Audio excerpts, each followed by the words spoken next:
नाशिकमधून मोठी बातमी। चांदवड तालुक्यात नाफेडच्या कांदा खरेदीत मोठा गैरव्यवहार उघडकीस आला।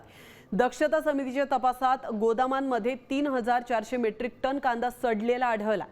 नियम धाब्यावर बसवून निकृष्ट दर्जाचा कांदा खरेदी करण्यात आल्याने सरकारची 6 ते 7 कोटी रुपयांची आर्थिक फसवणूक झाल्याचा प्राथमिक अंदाज आहे। तर या संदर्भात नाशिकचे जिल्हाधिकारी आयुष प्रसाद यांच्याशी बातचीत केली आहे आमचे प्रतिनिधी अभिजित सोनवणे यांनी। आपण थेट जाऊया।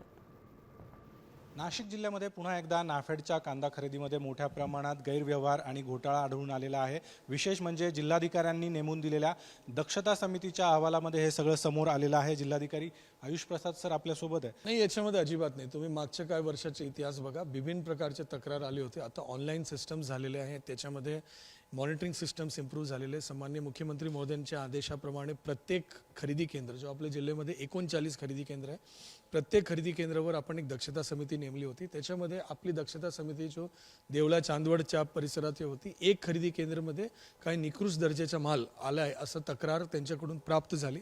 ताबडतोब त्यांनी त्याच्यावर कारवाई केली, जप्ती केली। त्या जप्तीचा अहवाल पाठवला।